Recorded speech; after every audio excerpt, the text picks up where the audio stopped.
6월 달은 우리 인생 삶에 일어나는 여러 가지 극복해야 될 일들 가운데서 특별히 우리가 정말 힘들어하며 꼭 복구하기를 원하는 그런 주제 몇 가지를 우리가 함께 나누고 있습니다.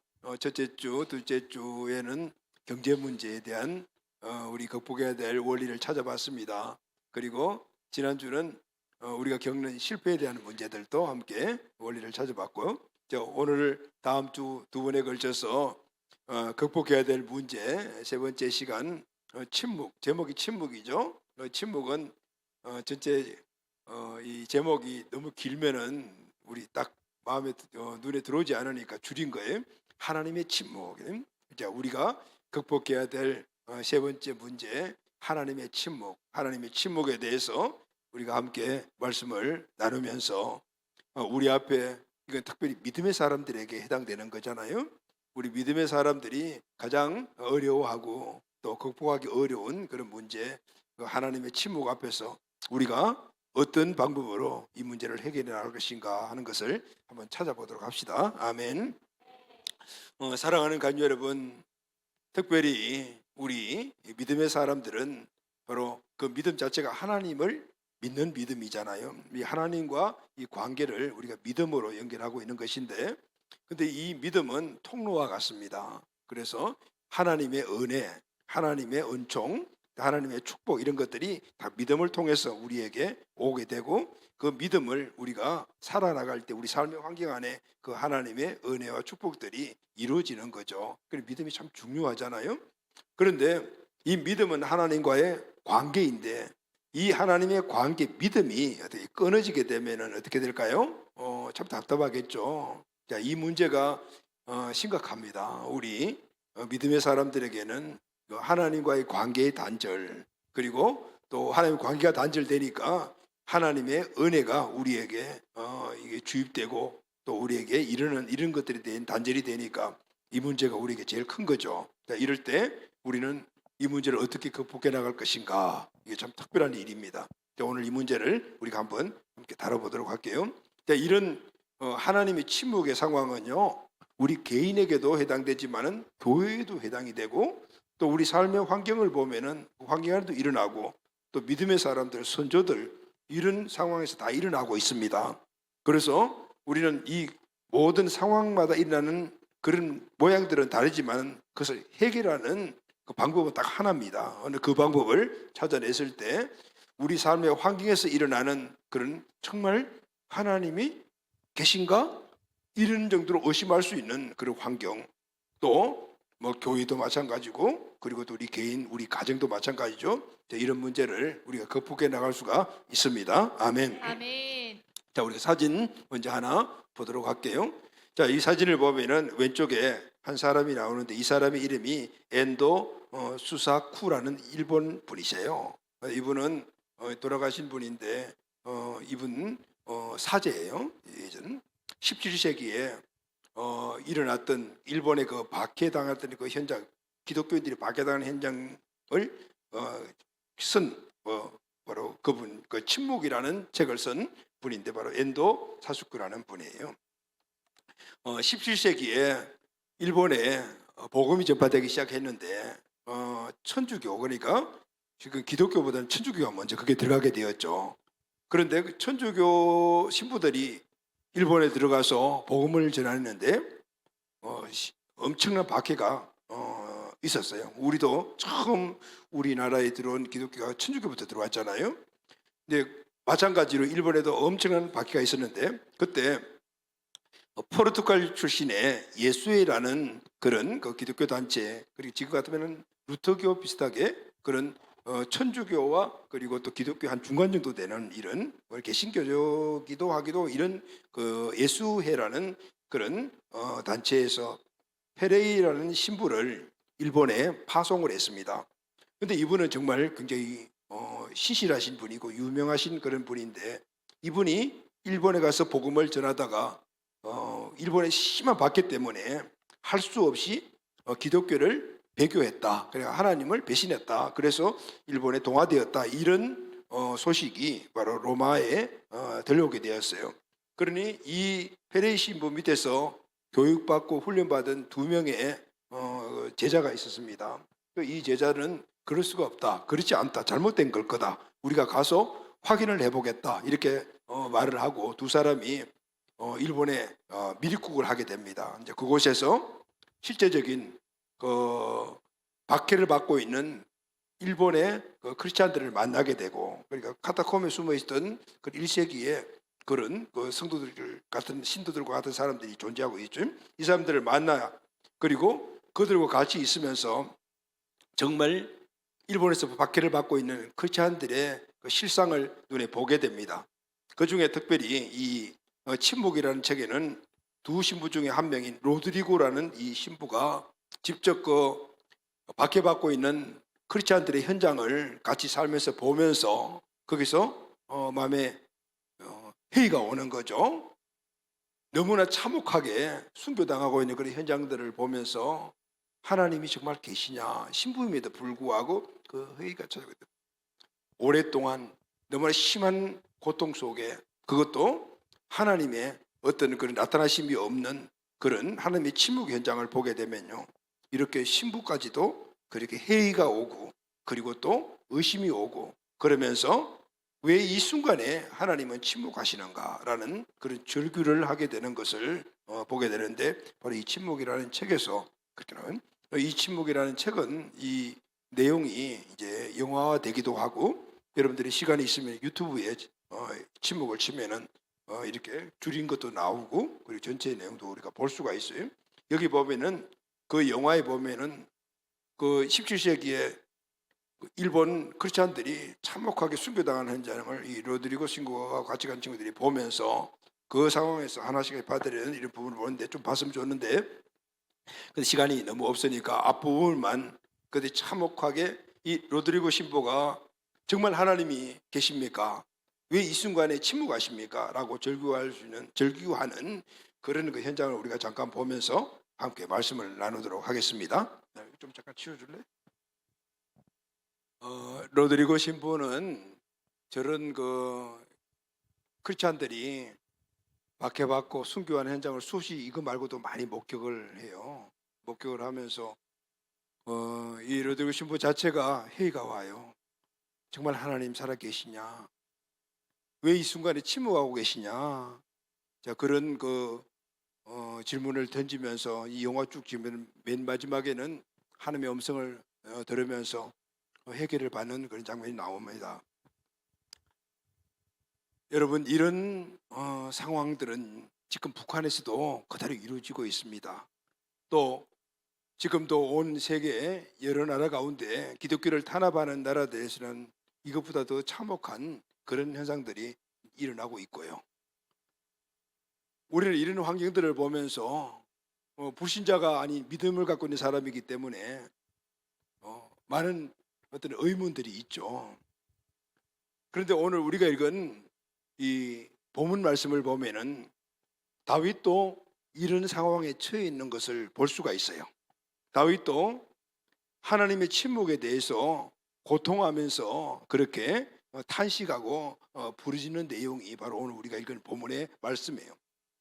다윗은 하나님의 마음에 합한 사람이다라고 성경이 말하고 있고, 믿음에 대해서 우리가 대명사같이 여기는 사람 아닙니까?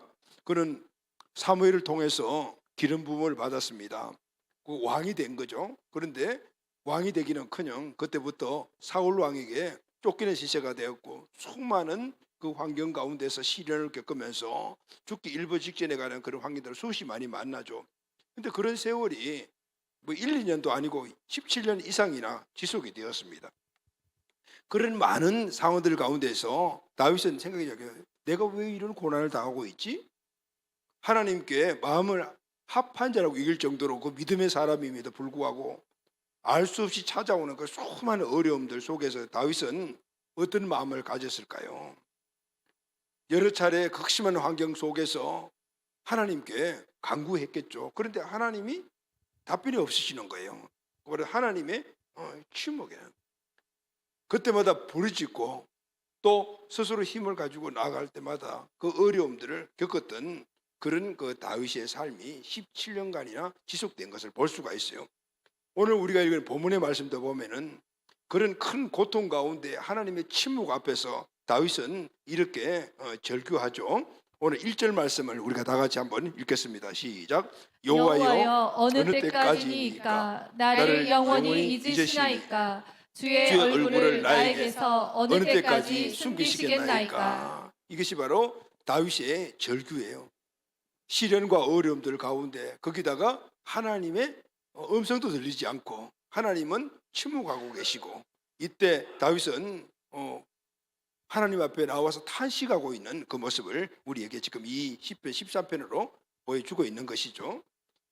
로드리고스 신부뿐만 아니고 다윗과 같은 그런 모습은 아니라 하더라도 하나님의 자녀인 저와 여러분들에게는 이렇게 우리는 하나님의 침묵을 경험할 때가 있고, 지금도 경험하고 계신 분도 있을 수도 있고 앞으로도 일어날 수 있다는 것이죠.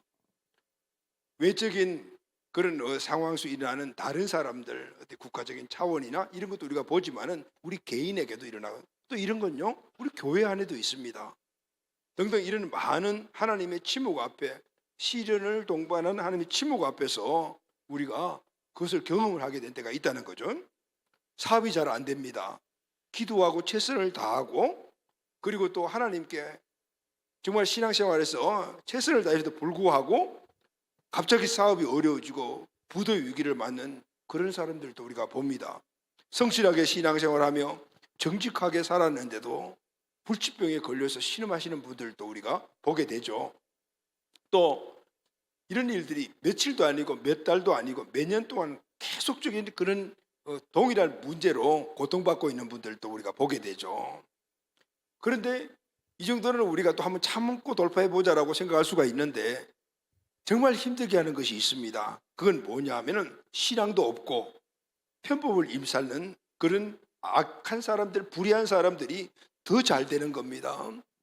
더 떵떵거리고 잘 살고 그렇게 살아가면서 우리 믿는 사람들을 폄하하여 너는 예수 믿는다면서 어떻게 그렇게 살아가냐, 이렇게 손가락질 당하는 그런 경우들이 우리 열심히 믿고 열심히 신앙생활하고 그럼에도 불구하고 실패하고 문제가 생기고 가족과 친지들로부터 손가락질 받는 이런 일들이 우리에게 일어날 때가 있다고 말합니다. 다윗이 바로 그런 상황 속에 처해 있습니다. 다윗은 이런 하나님의 침묵 앞에서 탄식하고 하나님께 나가기는 했지만은, 그러나 흔들리지 않았어요. 할렐루야. 흔들리지 않고 이 하나님의 침묵을 극복해냅니다. 결국은 우리가 잘 알다시피 하나님의 축복의 승리자가 되는 것을 볼 수가 있어요. 사랑하는 가족 여러분, 믿음의 사람들에게 다가오는 가장 큰 어떤 하나의 딜레마와 같은 우리에게 다가오는 문제, 그것은 바로 하나님의 침묵 앞에서 우리는 이 문제를 어떻게 극복해 나갈 것인가. 오늘 다윗이 오늘 그의 삶을 통해서 간증한 10편 13편을 통해서 이번 주 다음 주 함께 말씀을 나누려고 합니다. 우리 모두가 이 원리를 믿음으로 잘 받고 승리자가 꼭 되시기를 예수님의 이름으로 축복합니다. 아멘. 자, 그러면 다윗은 어떻게 17년, 20년 가까이 그 심한 시련과 고통의 삶 속에서, 그것도 하나님의 침묵을 경험하면서 그 문제를 어떻게 극복하고 해결해 나갔을까요? 자, 첫 번째, 오늘 이 대지 하나만을 우리가 좀 다루도록 하겠습니다. 다윗은 하나님의 침묵 앞에 탄식의 기도를 넘어 하나님의 뜻을 구했습니다. 할렐루야. 아멘. 우리도 마찬가지죠.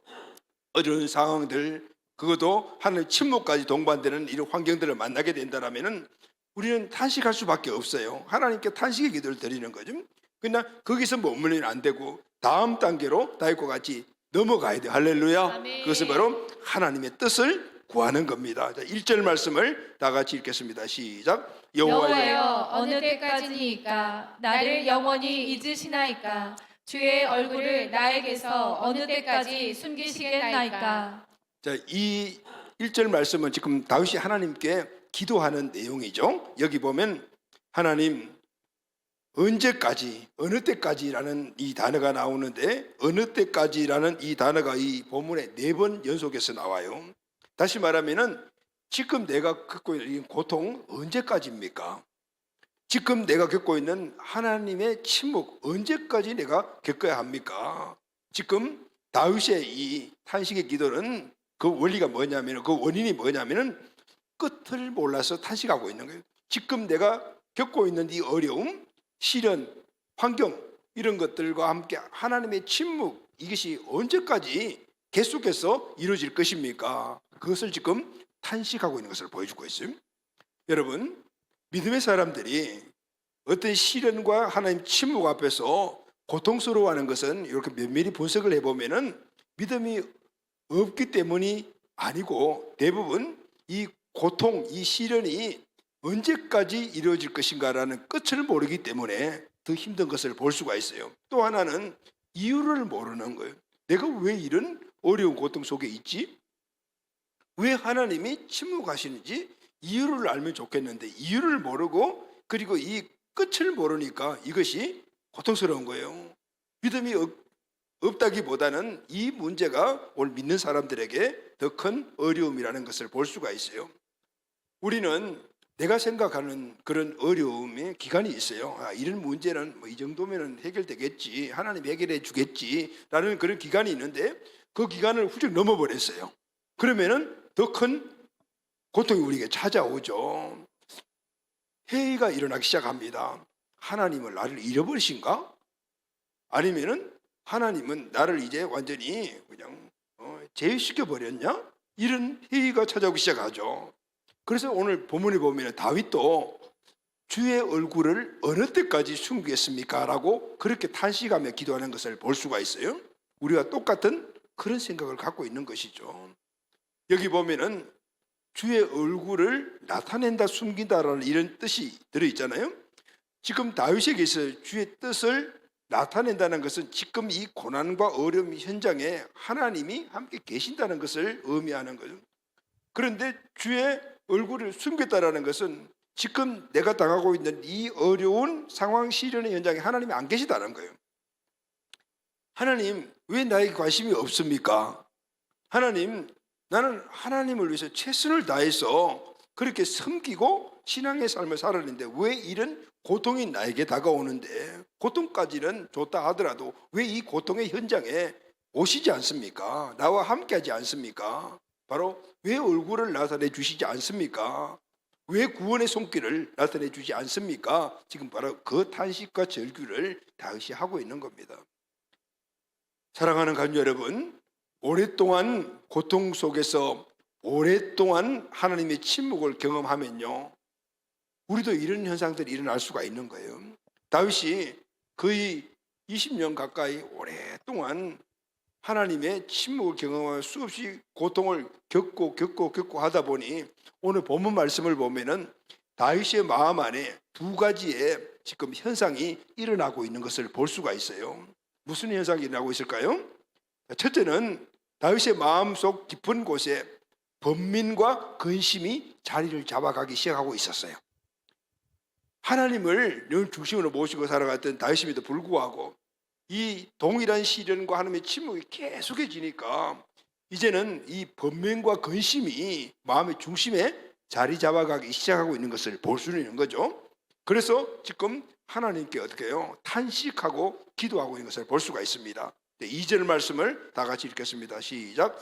나의 영혼이 번민하고 종일토록 마음에 근심하기를 어느 때까지 하오며 내 원수가 나를 치며 자랑하기를 어느 때까지 하리까. 자, 여기 보면은 번민하고 근심이 마음속에 자리 잡기 시작하는데, 이 종일토록 번민하고 근심한다는 거죠. 이 종일토록이라는 말은 하루라는 의미가 아니에요. 날마다 번민하고 근심하고 있다라는 거예요. 지금 날마다 번민하고 근심하다는 것은 다윗의 마음 중심에 이런 근심과 그리고 또 번민이 중심된 이 부정적인 생각이 자꾸 차 나가기 시작하고 있다라는 것을 말해주고 있어요. 지금 다윗의 마음 안에는 이런 오랜 시련과 하나님의 침묵을 경험하면서 부정적인 사고가 마음에 자리 잡고 있게 되는 것을 보여주고 있잖아요. 그런데 여기서 끝나는 것이 아니에요.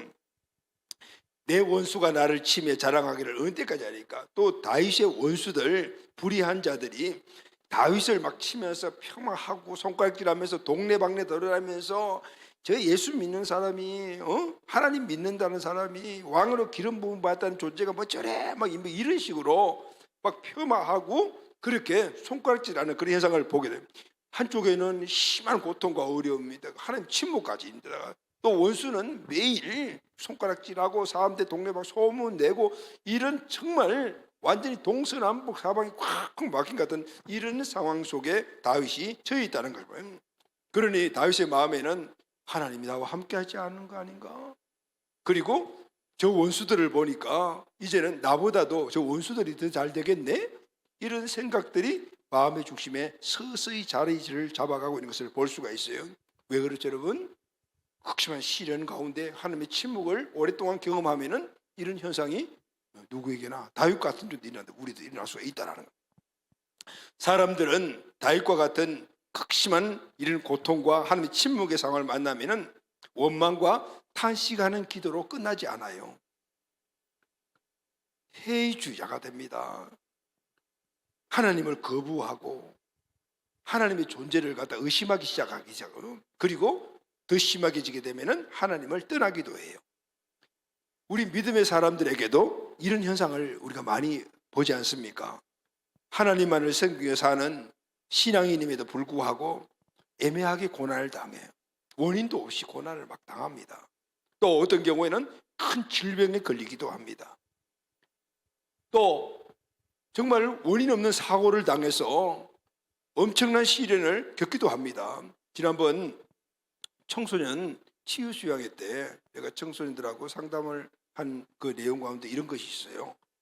우리 교회에 우리 청소년들에게 전도를 받아서 온 청소년인데 정말 애가 생각도 반듯하고 그리고 모범적인 그런 모습을 보인 청소년인데 그런데 이 아이가 우리 교회 청소년들에게 전도를 받아서 교회를 다니고 열심히 다니는데 부모가 극구 반대하는 거예요.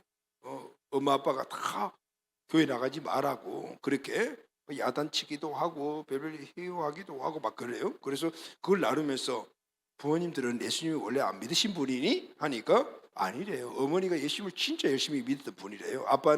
아빠도 믿던 분이래요. 근데 왜 그러시니? 그러니 이유를 이야기를 했는데 이해가 되는 거죠. 이 아이의 외할머니가 권사님이십니다. 근데 엄청나게 신앙이 견고하신 분이고 교회를 위해서 기도하시고 그리고 온 가정을 자녀들을 그렇게 신앙으로 그렇게 양육하시는 분이신데 이분이 몸이 아파서 병원에 입원을 하셨대요.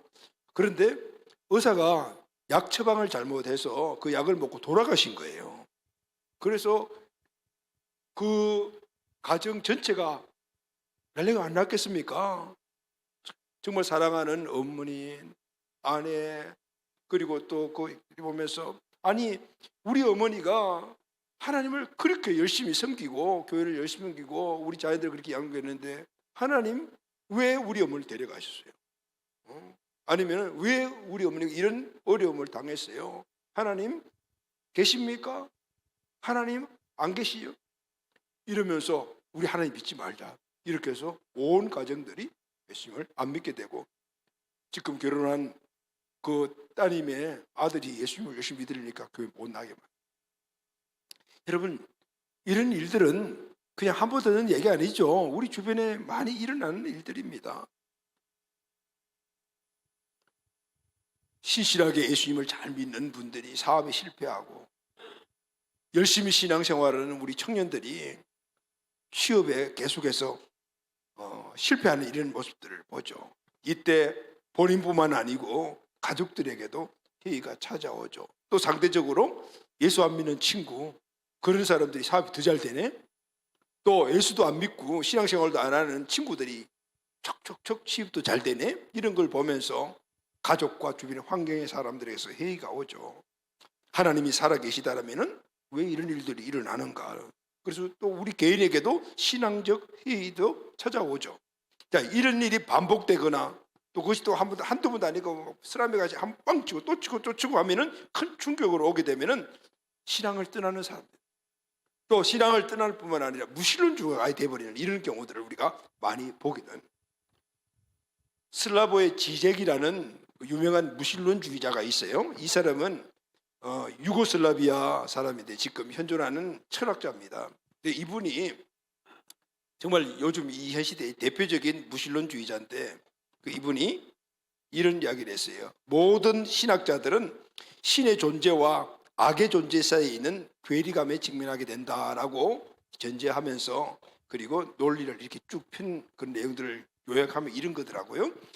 전능하고 선하신 신의 존재와 가스실에서 죽은 수천만 명의 아이들의 고통 사이에는 메어질 수 없는 간격이 있지 않는가.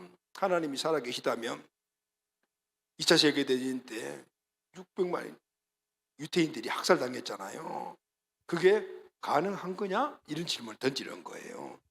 그리고 기독교가 말하는 전능하고 선하신 신은 존재하지 않으며 오로지 존재하는 것을 믿고 실천하는 바로 개인 광신자들 뿐이다, 이렇게 이야기를 했습니다.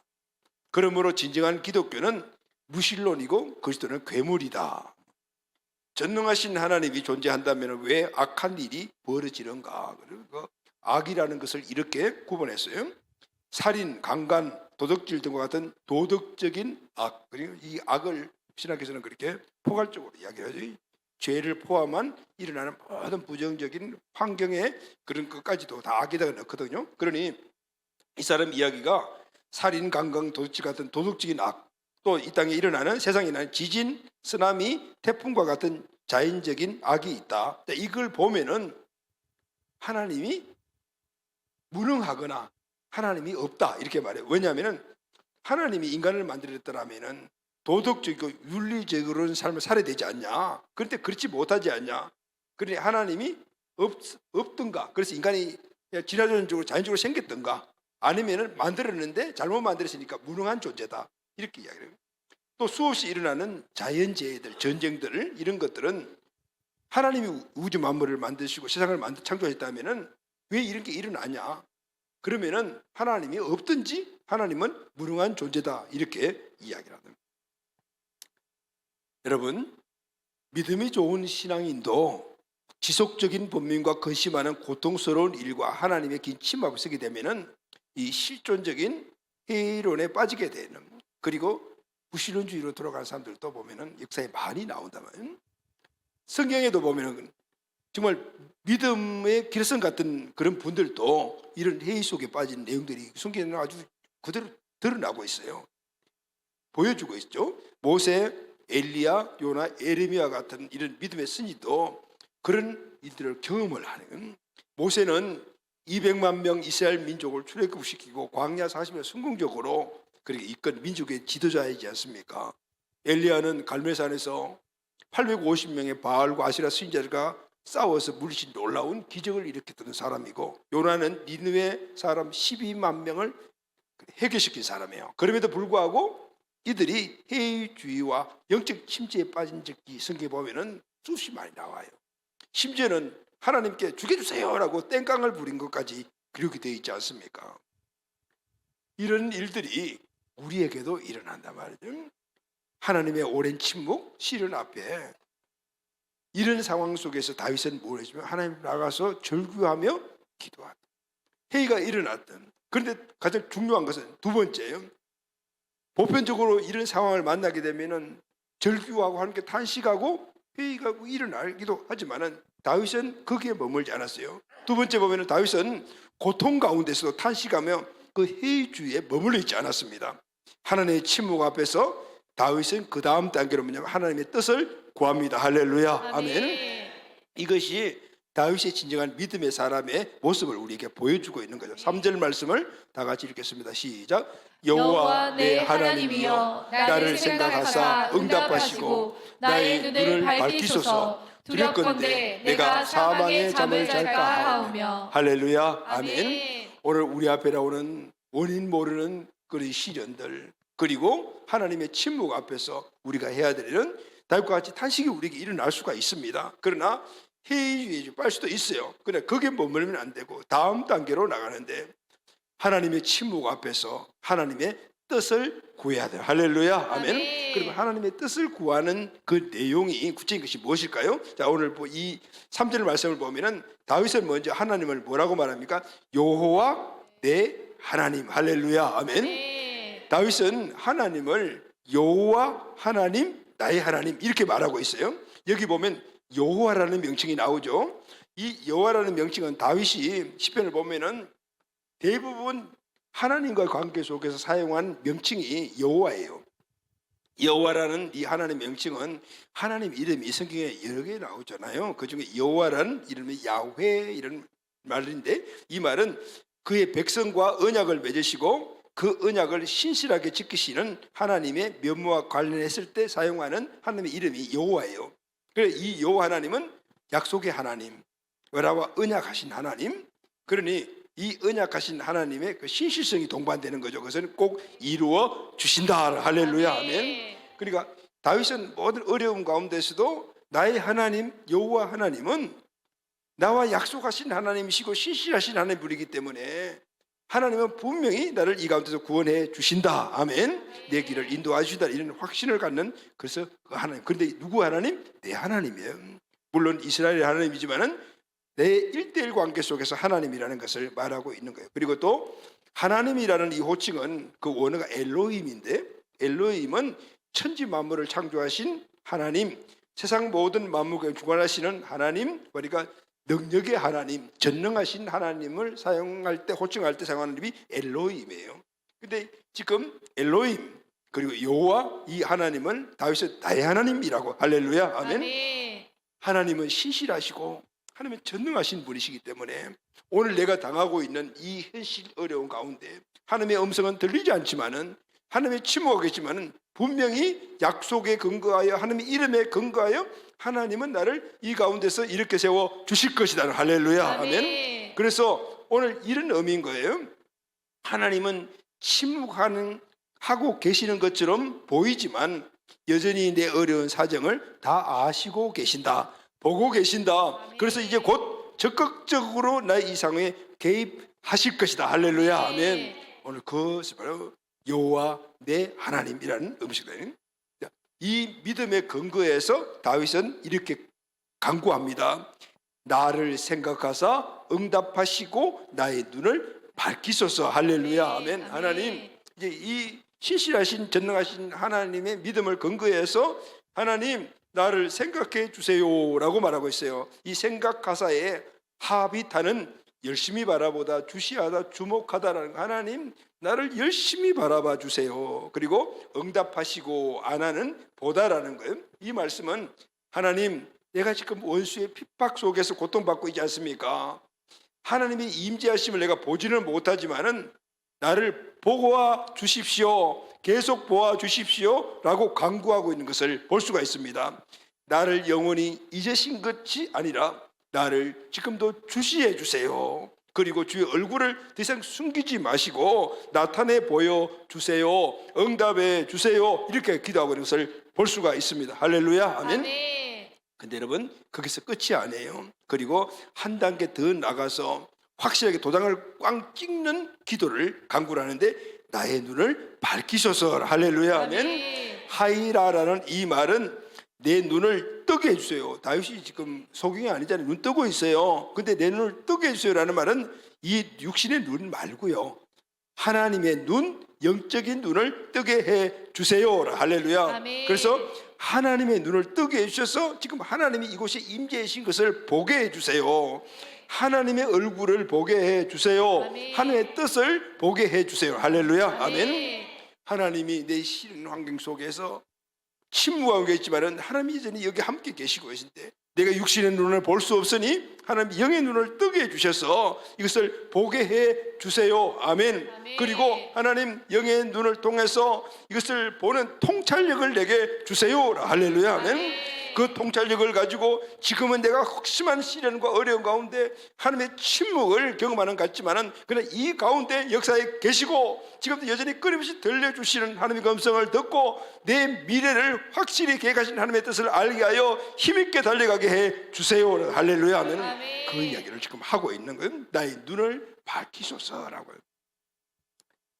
사랑하는 가족 여러분, 우리는 의인이 애매하게 고난당하는 현장을 많이 목격하죠. 아까 우리가 봤던 그런 실제적인 그 실화 영화들을 통해서, 이런 매스컴을 통해서, 또 우리 주변의 삶을 통해서 등등, 또 실제적인 내 삶을 통해서 의인이 애매하게 당하는 고난들을 우리가 많이 보죠. 그리고 하나님이 침묵하신다고 생각하는 현상들도 우리가 많이 봅니다.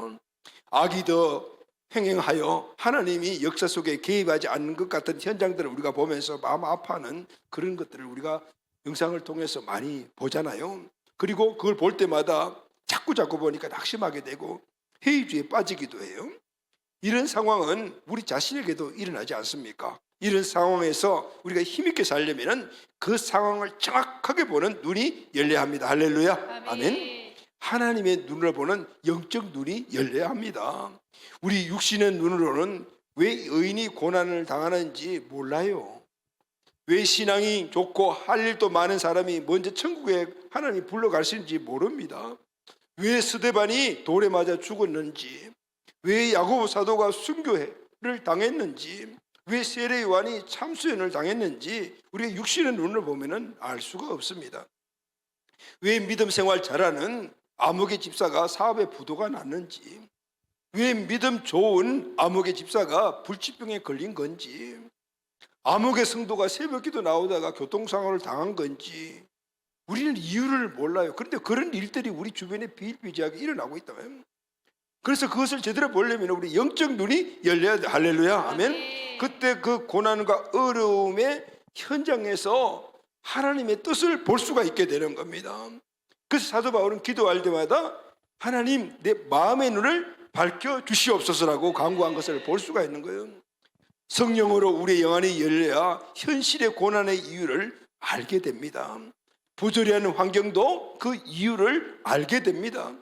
왜 악인이 세상에서 판을 치는지, 예수를 잘 믿지 않는, 예수 안 믿는 사람들이 잘 되는지 그 이유를 알게 되는 거예요. 이런 것들을 우리가 알게 될 때 지금 현실의 시련과 고난을 이겨내는 힘이 그때 나오는 거예요. 할렐루야. 아멘. 그래야만이 세상을 보는 관점도 바뀌어지고 내가 당하는 현실의 어려움과 내 주변 현실도 넉넉히 이겨내면서 결국 내가 가야 될 고전길을 가게 된다 그 말인 거예요. 여러분, 성경을 보면은 하나님이 침묵하신 내용들이 많이 나오지만은 근데 그 하나님의 침묵이 하나님의 통치 방법 중에 하나라는 사실도 우리가 알게 됩니다. 다윗을 더 하나님께 더 가까이 가게 하고 더 겸손하게 만들기 위해서 하나님은 고난과 시련과 침묵이라는 과정을 거치게 만드셨습니다. 욥은 하나님의 침묵 앞에서 자신이 얼마나 작은 존재인가를 깨닫게 하셨어요. 욥은 동방의 최고의 부자였어요. 그럼에도 겸손했어요. 근데 하나님은 그 상황에 머물지 않고 하나님의 더 살아계심을 보여주시기 위해서 욥을 시련의 골짜기로 몰아넣거든. 욥이 욥기를 보게 되면은 욥이 힘들고 어려워하면서 하나님께 탄식하고 그렇던 내용 가운데서 믿음이 없는 내용이, 믿음이 없어 그런 것이 아니라 내가 지금 시련을 왜 당하고 있는지, 내가 왜 이 어려움을 당하는지 그걸 몰라서 답답해서 하나님께 탄식했던 모습을 볼 수 있어요. 하나님이 끝까지 안 알려 주십니다. 왜냐하면요, 믿음을 보지 않는 것을 보게 만드는 힘이 있기 때문에. 할렐루야. 아멘. 끝까지 안 알려 주잖아요. 그럼에도 불구하고 욥은 하나님을 배신하지 않았어요. 믿음을 지켰어요. 하나님께서 그에게 이전보다도 갑질의 축복을 허락해 주신 거예요. 우리가 이 땅에 살 때 시련과 어려움을 어떻게 이겨내어서 이 땅에 하나님 주신 부유한 삶을 살아가는 걸 우리에게 보여주신 거예요. 바로 욥의 모습이래요. 아브라함은 25년 동안 하나님의 침묵을 경험하면서 반드시 하나님이 자기를 지켜주시고 보호하시며 인도하신다는 것을 경험하고 우리 그것을 보여주었어요. 요셉은 13년 동안 하나님의 침묵 앞에서 합력하여 선을 이루시는 하나님을 경험하며 우리에게 합력해서 결국 선을 이루신 하나님이 믿도록 만들어 주신 거예요. 할렐루야. 모세는 40년의 하나님의 침묵을 통해 하나님의 인도하심과 인내하심을 우리에게 가르쳐 주셨어요. 여러분, 하나님의 뜻과 계획은 저와 여러분 한 명 한 명 계획마다 다 달라요. 그런데 하나님이 이루시 나가는 그 전체적인 인도하는 방법은 똑같습니다. 할렐루야. 아멘. 그것은 바로 시련과 하나님의 침묵이라는 도구를 통하여 하나님이 원하시는 길로 이끌어 가신다는 사실을 우리에게 보여주고 있어요. 여러분, 하나님의 침묵과 하나님의 시련은 오늘 그것을 우리 인생에서 하나님이 광야로 이끌으시는 것이라고 말씀을 하고 있어요. 신명기 8장을 보면요, 하나님이 우리 인생길에 광야를 거치게 하는 세 가지 이유가 분명하게 나옵니다. 그 세 가지 이유가 첫 번째가 뭐냐면 나를 낮추시기 위함이다. 할렐루야. 아멘. 신명기 8장 2절 상반절 다 같이 읽겠습니다. 시작. 내 하나님 여호와께서 이 40년 동안에 내게 광야 길을 얻게 하신 것을 기억하라. 이는 너를 낮추시며. 다른 말로 하면은 우리를 겸손하게 만들게 하기 위하여 하나님이 우리를 광야로 이끄신다라는 거예요. 여러분, 사람들은요 참 교만해요. 목에 힘이 엄청 들어요. 고난이 없으면요 절대 겸손해지지 않아요. 스스로 겸손해지는 사람을 정말 찾기가 어려워요. 고난이라는 과정에 딱 입각했을 때 그때 겸손해지는 것을 볼 수가 있거든요. 재오염된 인간은 늘 하나님 앞에 교만합니다. 예수 믿고 구원받은 우리도 잠깐만 한눈 팔면 금방 교만이라는 놈이 딱 올라와서 그냥 하나님 앞에서 목 딱 치게 들고 살아가는 거예요.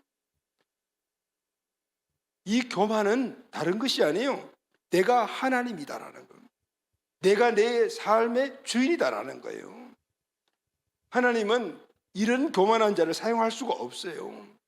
그래서 이 교만을 꺾으시는 거예요. 그래야만이 하나님이 원하시는 길을 인도해 주실 수 있기 때문인 거예요. 고난이라는 시련을 통해서 내가 하나님이 아니다. 실제 하나님은 여호와 하나님이시다. 이걸 알게 만드는 것이 바로 광야길인 거예요. 할렐루야. 아멘. 하나님을 닮은 현상으로 회복시키는 거예요. 여러분, 교만은 우리 인생들이 갖고 있는 최고의 문제거리입니다. 우리 사람들은요, 우리 인간은 조금만 잘 되고 조금만 뭔가 갖췄다 하면 금방 하나님 앞에서 교만해져 버립니다. 하나님의 필요성을 느끼지 못하고 하나님을 찾지 않습니다. 그러나 어려움을 당하고 자신의 한계를 만나면 그때 하나님을 찾아요. 내 인생 내 힘으로 살 수 있는 것이 아니구나. 내 힘으로는 스스로 살 수 없구나. 이것을 깨닫게 만드시는 것이 바로 광야인 거예요. 우리에게 시련이 오고 하나님의 이 침묵을 경험하게 된다면 오늘 우리는 이 사실을 빨리 깨달아야 돼요. 할렐루야. 아멘. 네. 그리고 하나님 앞에 두 손을 딱 드는 거예요. 하나님, 내가 내 인생의 주인이 아닙니다. 내 주인은 하나님이십니다. 하나님이 우리 가정의 주인이십니다. 하나님이 내 자녀의 주인이십니다. 그러니까 바짝 엎드려지는 그 순간 광야는 통과되는 거예요. 할렐루야. 아멘. 여전히 광야 가운데 있는 분들이 계십니까? 아직까지 내 인생은 내가 마음대로 할 수 있어. 다 내가 잘 되게 내 힘으로 하는 거야. 그런 생각으로 잡혀 교만한 분들 계십니까? 하나님의 시련과 하나님의 침묵을 당하기 전에 우리는 회개해야 돼요. 그래야만이 하나님의 은혜의 길로 우리가 갈 수가 있다는 거예요. 할렐루야. 아멘. 이것을 깨닫게 만드는 것이 광야다라는 거예요. 광야와 시련은 또 하나가 있어요. 두 번째는 믿음과 순종의 훈련을 하는 곳입니다. 아멘. 신명기 8장 2절 하반절 다 같이 읽겠습니다. 시작. 너를 시험하사 내 마음이 어떠한지 그 명령을 지키는지 지키지 않는지 알려 하십니다. 즉 하나님의 명령을 지키는지 아니 지키는지를 알아보시게 하기 위해서 광야 그리고 애매한 시련 하나님의 침묵을 경험하게 만든다는 겁니다. 하나님은 인생들을 광야 학교를 통하여 믿음과 순종의 훈련을 시키십니다. 아멘. 사람이 약할 때 남의 말을 잘 따라요. 사업을 실패하다든가 문제가 일어나게 되면요 사기꾼에게 쉽게 넘어가는 원인이 바로 그건 거예요. 약해지면은 사람의 말을 잘 따른대요.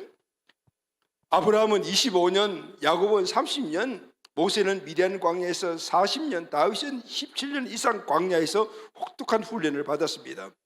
그래서 능력 있는 신앙 인격자가 되었던 겁니다. 할렐루야. 아멘. 그러면은 이들을 능력 있는 신앙자로 만든 그 과정이 뭐죠? 시련이고 어려움이었던 거예요.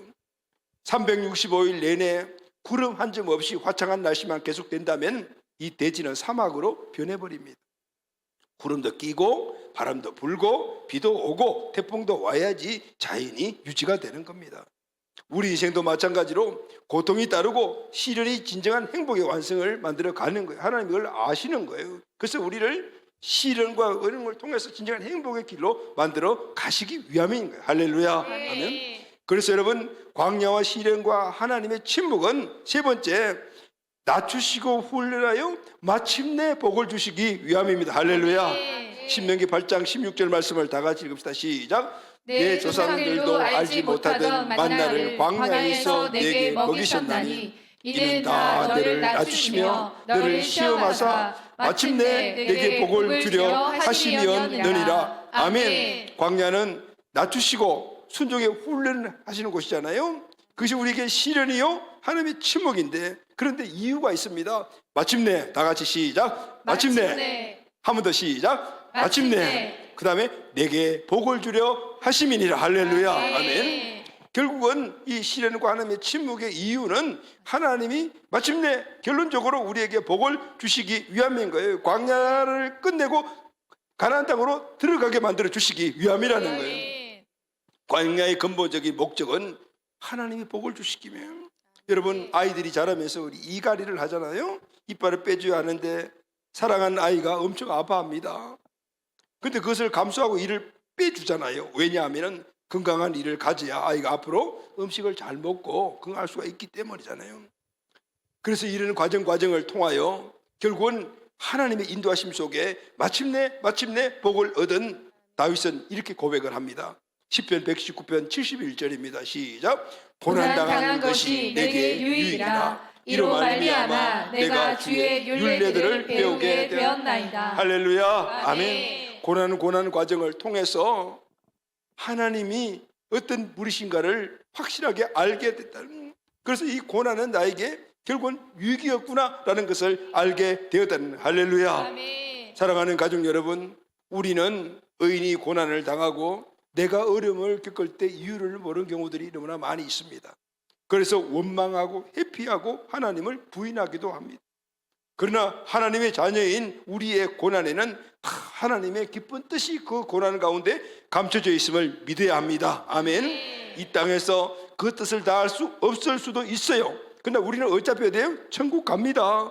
천국 가면 다 알 수가 있습니다. 결론은 천국입니다. 가나안 땅입니다. 할렐루야. 아멘. 하나님은 모든 것을 그래서 합력하여 선을 이루시는 겁니다. 여러분, 태풍이 몰아쳐야지 바다가 한번 뒤집어지면서 바다가 정화가 됩니다. 봄, 여름이 있어야지 가을에 풍성한 열매를 맺게 됩니다. 바람이 앞에서 불어와야지 비행기가 뜰 수가 있습니다. 바다는 풍랑도 있지만 배가 항해를 해서 내가 목적지까지 가게 만들어 줍니다. 조개는 처음 모래를 품을 때는 그 고통이 엄청나지만은 그 고통을 감내하고 참고 견딘 결과 아름다운 진주를 품게 되는 것입니다. 할렐루야. 아멘. 성숙한 신앙이라는 것은 고난이 없는 사람이 아니라 고난을 견뎌 이겨내며 결국 승리자가 되는 사람이 바로 하나님을 믿는 성숙한 신앙임을 우리는 믿어야 합니다. 아멘. 사랑하는 가족 여러분, 오늘 첫 번째 대제의 말씀을 우리가 결론을 하도록 하겠습니다. 우리 신앙인들도 다윗처럼 하나님의 침묵 앞에 설 때가 있습니다. 이때 우리가 삶이 흔들리기도 합니다. 나의 고난과 하나님의 침묵 기간이 길어지면 마음에 부정적인 생각들이 쌓이기도 합니다. 강한 탄식이 일어납니다. 신앙의 해이가 일어나기도 합니다. 교회를 떠나기도 합니다. 심지어는 하나님을 떠나는 사람들도 있습니다. 더 나아가서는 무신론주의자가 되는 사람들이 있습니다. 여러분, 우리는 이겨내야 됩니다. 할렐루야. 아멘. 이겨낼 수 있는 방법을 오늘 우리가 배웠습니다. 첫째, 다윗처럼 탄식은 할 수 있지만은 그러나 그 탄식을 넘어서 그 시련과 하나님의 침묵 앞에 있는 하나님의 뜻을 찾아야 합니다. 할렐루야. 우리의 눈을 밝게 합니다. 아멘. 그래야만이 그 안에 있는 하나님의 뜻을 볼 수가 있어요. 하나님의 눈, 영적 통찰력이 회복돼야 합니다. 아멘. 기도의 건 성령 충만을 놓치면은 그래서 안 된다는 겁니다. 그리고 그 안에서 하나님의 뜻을 찾아내어야 합니다. 아멘. 시련 중에 분명히 신실하신 하나님, 전능하신 하나님, 그 약속을 내게 그대로 유지하고 계신 하나님을 보게 되며 그것을 이룰 수 있는 전능하신 하나님을 알게 됩니다. 할렐루야. 보게 됩니다. 아멘. 우리가 겪는 이 시련, 하나님의 침묵은 광야라고 말할 수가 있습니다. 이 광야는 분명히 저와 여러분, 우리 교회 그리고 이 세상에 대한 하나님의 뜻이 그 안에 숨어 있습니다. 그것은 우리를 낮추시기 위함. 할렐루야. 아멘. 그리고 믿음과 순종을 훈련시키기 위함입니다. 낮추시고 훈련하신 이유가 뭡니까? 마침내 복을 주시기 위함입니다. 할렐루야. 아멘. 하나님께서 오늘 다윗을 통해서 우리에게 주신 이 놀라운 은혜를 여러분 우리 마음속에 새기시기를 바랍니다. 아멘. 우리를 부르시고 구원하시고 약속하신 하나님, 그분은 야훼 여호와 하나님이십니다. 신실하신 하나님, 약속을 직접 변개할 수 없는 그 하나님, 우리가 어떤 시련과 어려움 가운데 있어도 분명히 그 뜻을 가지시고 그 안에서 역사하고 계신 하나님. 할렐루야. 아멘. 우리는 영적 눈을 열고 그 역사하신 하나님의 뜻을 볼 줄 알아야 합니다. 아멘. 아멘. 그 뜻을 발견해야 합니다. 아멘. 그리고 하나님의 전능하심의 도움을 믿고 우리가 나갈 때, 미래를 향해 나갈 때 분명히 이루어 주실 것을 믿어야 합니다. 할렐루야. 아멘. 이것이 바로 믿음을 가진 우리들이 오늘 시련과 하나님의 침묵 앞에서 취해야 될 믿음의 모습이라는 사실을 말씀해 주고 있는 것입니다. 오늘 이 말씀이 올 한 해도 우리를 여건히 어떤 어려움과 침묵 앞에서도 이끌어 주시어 결국은 마침내 가나안 땅 승리자가 되는 저와 여러분들이 다 되시기를 예수님의 이름으로 축복합니다. 아멘. 아멘.